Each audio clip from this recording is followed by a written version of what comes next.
뜨거울 때도 있지만 때로는 믿음이 약해지고 마음이 늘 힘들어질 때가 있습니다. 가을 낙엽처럼 부서져 문지러져 나가 떨어질 때도 있습니다. 작년의 나이가 되면 인생에 많은 일을 겪게 되고 몸도 마음도 몹시 지치기도 합니다. 이럴 때 우리는 어떻게 믿음을 충만하게 유지할 수 있는지 한번 생각해 보아야 합니다. 오늘 말씀 1절에 보니까 그러므로 우리에게 구름같이 둘러싼 허다한 증인들이 있으니, 증인들이 있다는 것입니다. 모든 무거운 것과 얽매이기 쉬운 죄를 벗어버리고 인내로서 우리 앞에 당한 경주를 하며, 이렇게 말씀하고 있습니다. 이러므로라는 뜻은 앞장에 히브리서 11장을 보면 믿음의 영웅들의 결론을 말씀하고 있는 것입니다. 아멘. 여기에 나오는 아벨, 노아, 아브라함, 모세, 다윗 등 믿음으로 살던 이들을 말씀하고 있습니다. 우리에게 구름같이 허다하게 둘러싼 허다한 증인들이 있으니, 이렇게 말씀하고 있는데, 믿음의 선진들은 무엇보다 먼저 믿음의 길을 걸어온 사람들입니다. 그들이 지금 우리의 삶을 지켜보고 있다고 말씀하고 있습니다. 구름같이 많다는 것은 수많은 믿음의 본보기가 있다는 의미입니다. 모든 무거운 것과 얽매이기 쉬운 죄를 벗어버리고, 이렇게 말씀하고 있는데, 무거운 것이란 꼭 죄가 아니더라도 우리의 믿음을 방해하는 것입니다. 또 삶의 짐, 그리고 걱정, 근심, 또 상처, 미움, 탐욕, 이런 등등을 말씀하고 있는 것입니다. 얽매이기 쉬운 죄란 우리가 쉽게 빠지는 죄들입니다. 반복적으로 짓는 바로 우리의 약점들입니다. 이 모든 것을 의식적으로 내려놓으라고 오늘 말씀하고 있습니다. 인내로서 우리가 당한 경주란 무엇입니까? 신앙생활은 마라톤같이 길고 또한 인내가 필요한 경주입니다. 아멘. 그러니 마라톤은 신앙생활에 비추어 말하는 것입니다. 단거리처럼 아주 짧게 끝나는 것이 아니라 끝까지 달려가야 하는 장거리와 같은 경주인 것입니다. 경주 중에 포기하지 말고 끝까지 우리는 도전해야 할 줄 믿습니다. 아멘. 2절에 보니까 믿음의 주요 또 온전케 하시는 이는 예수를 바라보자. 아멘. 이렇게 말씀하고 있습니다. 그는 그 앞에 있는 기쁨을 위하여 십자가를 참으사 부끄러움을 개의치 아니하시더니 하나님 보좌 우편에 앉으셨느니라. 이렇게 말씀하고 있습니다. 믿음의 주요 온전케 하시는 이는 예수를 바라보자 라는 뜻은 우리 예수님은 믿음의 시작과 완성자이십니다. 아멘. 우리에게 믿음을 갖게 하신 분도 예수님이시고, 아멘. 그 믿음을 끝까지 이끌어 완성하게 하시는 분도 바로 우리 예수님이십니다. 아멘. 그러므로 우리는 믿음의 여정을 예수님께 고정해야만 합니다. 아멘. 그는 앞에 있는 기쁨을 위하여 십자가를 참으사, 이렇게 말씀하십니다. 예수님은 십자가의 고통을 기쁨으로 바라보고 계셨습니다.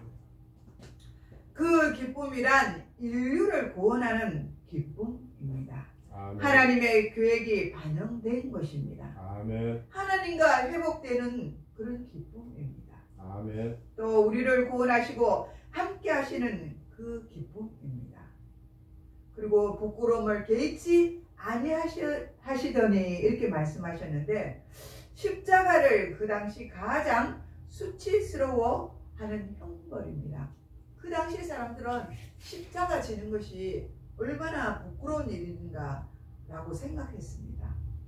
죄수들이 지는 십자가가 바로 이 십자가 형벌이었습니다.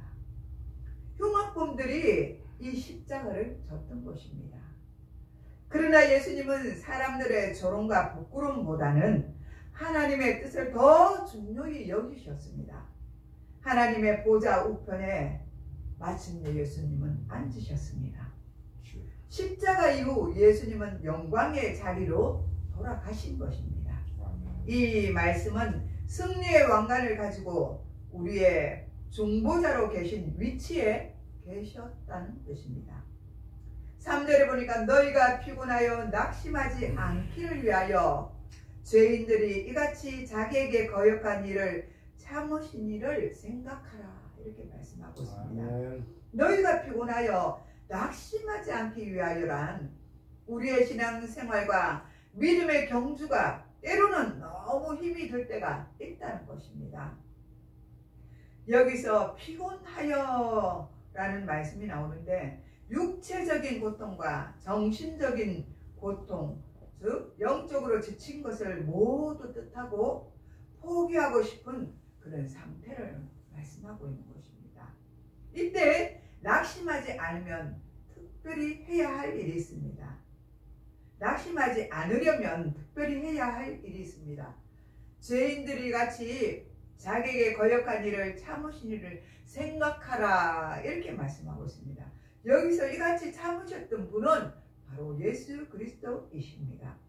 예수님은 세상의 모든 죄인들이 자기를 모욕하고 거역하고 십자가에 못을 박을 때에도 끝까지 참으셨습니다. 우리도 지칠 때 예수님이 어떻게 인내하셨는지를 우리는 깊이 생각하면서 새 힘을 얻으시기 바랍니다. 오늘 우리는 매일매일 믿음으로 충만하게 살아갈 수 있는 5가지 열쇠의 문을 열어보기로 하겠습니다. 첫째는 말씀을 가까이 하는 삶을 살아야 합니다. 아멘. 말씀은 하나님이 우리에게 주신 생명의 말씀인 것입니다. 예언서입니다. 앞으로 우리가 어떻게 살아가야 할지를 정확하게 이 말씀으로 통하여 우리에게 말씀하신 것입니다. 그렇기 때문에 하나님의 말씀이 우리 가장 가까이에, 손 가까이에, 마음 가까이에 있어야 하는 것입니다. 로마서 10장 17절은 이렇게 말씀하십니다. 믿음은 들음에서 나며 들음은 그리스도의 말씀으로 말미암았느니라. 믿음은 말씀에서 자라나는 것입니다. 말씀이 내 속에 들어오면 두려움이 떠나가고 말씀을 붙잡으면 흔들리지 않는 믿음을 가지게 되는 것입니다. 하루 한 장이라도, 아니 한 구절이라도 우리가 날마다 묵상을 하면 그 말씀이 우리의 삶을 지탱하는 큰 힘이 되는 것입니다. 또 찬송을 듣고 또 마음에 새기는 것도 믿음을 유지하는 데 첫걸음이 되는 것입니다. 둘째는 기도의 끈을 놓지 말아야 합니다. 항상 주님께 기도하는 마음으로 살아가야 합니다. 늘 기도해야 하는 것입니다. 무엇을 하든지요, 내가 무엇을 어디서 어떻게 행동을 하든지 그 순간순간을 놓치지 않고 주님께 기도해야 하는 것입니다. 주님, 이것이 합당한 것인지요? 내가 행하는 이 일들이 주님 앞에 바른 것인지요?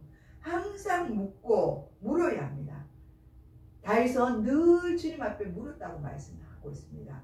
우리도 다윗을 본받아서 하나님께 늘 묵상하고 물어야 하는 것입니다. 빌립보서 4장 6절에 이렇게 말씀하십니다. 아무것도 염려하지 말고 다만 모든 일에 기도와 간구로 너희 구할 것을 감사함으로 하나님께 아뢰라. 그리하면 모든 지각에 뛰어난 하나님의 평강이 너희 마음과 생각을 지키시리라. 아멘. 우리 모두는 염려가 참 많이 있습니다. 우리는 염려에 휩싸여 있습니다. 건강 문제로 염려하고, 재정 문제로 염려하고, 자녀 문제로 염려하고, 결혼 문제로 염려하고, 사업 문제로 염려를 하고, 또 직장 문제로, 학교 문제로, 문제 연속 속에 우리는 살아가고 있습니다. 하지만 그 그 문제를 기도로 그 염려를 바꾸어 버리면 우리 마음의 평안으로 바꾸어지게 됩니다. 아멘. 기도는 하나님과 마음을 나누는 아주 가장 중요한 시간입니다. 내가 주님께 기도하고 있는지 한번 우리가 점검해 보아야 합니다. 작은 일에라도 늘 주님께 내가 기도하고 있는지, 아니면 내 임의대로 모든 것들을 행동하고 있는지 우리는 한번 생각해 보아야 합니다. 기도할 때 우리는 다시 믿음의 자리로 서게 되는 것입니다. 아멘. 쉬지 말고 기도할 때 우리의 믿음은 식지 않는 것입니다. 또 셋째는 성령님을 의지하는 삶을 우리는 살아가야 합니다. 에베소서 5장 18절은 이렇게 말씀하고 있습니다. 오직 성령의 충만함을 받으라. 우리의 힘으로는 믿음을 지킬 수가 없습니다. 성령님께서 우리의 마음을 만지시고 지혜를 주시고 용기를 주시고 위로해 주실 때 우리가 믿음을 지킬 수가 있습니다.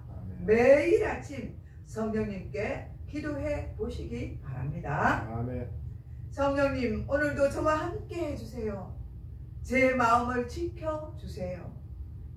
이렇게 기도하는 그 순간 우리는 우리의 힘이 아니라 하나님께서 우리를 지켜주신다는 것을 우리는 느낄 수가 있습니다. 네 번째는 교회의 공동체 안에 머무는 삶을 살아가야 합니다. 물론 우리가 각기 흩어져서 기도하고 중요합니다. 그렇지만 우리가 힘을 얻기 위해서는 교회 공동체가 필요하다는 것입니다. 함께 모여서 예배드리고 기도하고 떡을 떼고 말씀을 나누고 이렇게 할 때, 교제할 때 더 힘을 실을 수가 있습니다. 왜요? 우리가 함께 기도해 주잖아요. 협력해서 하나님이 선을 이룬다는데 우리가 혼자 떨어져 있을 때는 물론 하나님 우리의 기도를 다 들으시고 응답하십니다. 그러나 떨어져 있을 때는 약해져 있습니다. 약해져 있으면 무능해지고 또 믿음이 약해지면 어떻게 되면 신앙생활에서 탈퇴되고 떨어질 수밖에 없습니다. 그런데 우리가 힘을 모아서 함께 협력하여 선을 이루면 하나님이 기뻐하실 줄 믿습니다. 그래서 교회의 공동체도 필요하다는 것입니다. 히브리서 10장 24절에서 25절에 말씀하고 있습니다. 서로 돌아보아 사랑과 선행을 격려하며 모이기를 패하는 어떤 사람들의 습관과 같이 하지 말고 오직 권하여 그날이 가까움을 볼수록 더욱 그리하자, 이렇게 말씀하고 있습니다. 이렇듯 교회의 공동체도 굉장히 중요한 것을 볼 수가 있습니다. 신앙생활은 혼자서 하는 것이 아닙니다. 함께 예배를 드리고 함께 찬양을 하고 함께 기도를 할 때 믿음은 서로에게 영향을 주고받으며 자라나는 것입니다. 아멘. 주일 예배, 찬양대, 성경 공부 할 수만 있다면 구역 예배까지 참여하여 신앙생활을 한다면 우리의 믿음이 자라나는 것입니다. 다섯 번째, 끝까지 인내하는 삶을 살아야 하는 것입니다. 끝까지 인내하면서 신앙생활을 해야 한다는 것입니다. 아멘. 인내하는 것이 참 우리에게는 참 어렵습니다. 끝까지 간다는 것이 너무너무 힘듭니다. 그러나 끝까지 믿음의 경주를 해야만 우리는 주님을 만날 수 있다는 것입니다. 디모데후서 4장 7절에 보니까 바울은 이렇게 고백을 합니다. 나는 선한 싸움을 싸우고 나의 달려갈 길을 마치고 믿음을 지켰으니, 이렇게 말씀하고 있습니다. 믿음은 순간의 열정이 아닙니다. 나의 끝까지 믿음으로 달려가는 그 인내가 필요한 것입니다.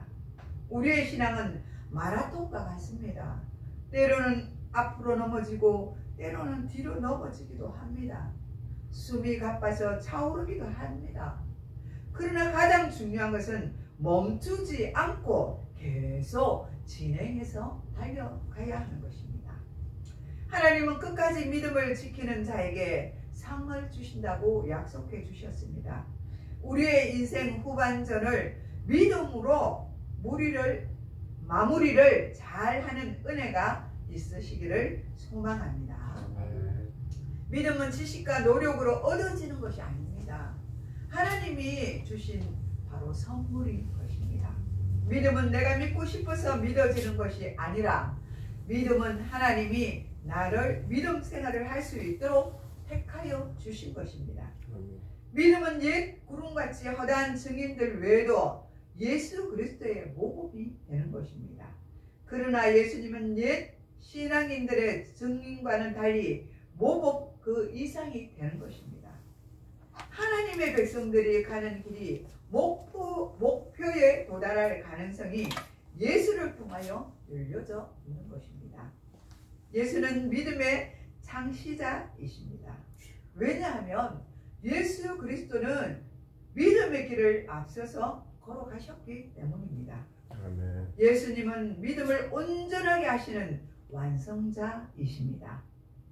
그는 자신이 목표에 도달하셨을 뿐만 아니라 하나님의 보좌에 앉으셔서 대제사장으로서 자기 백성들을 온전하게 할 수 있는 권세를 가지고 계시기 때문입니다. 그러므로 우리는 그 예수를 바라보고 그의 길을 따라가는 것은 당연합니다. 경기장에서 다름질하는데 방해가 되는 모든 것을 우리는 벗어버리고 달려가는 육상 선수처럼 우리는 달려가서 싸워야 하는 것입니다. 아멘. 사랑하는 성도 여러분, 믿음을 충만하게 유지하려면 말씀, 기도, 성령, 공동체, 인내의 삶을 살아가야 하는 것입니다. 아멘.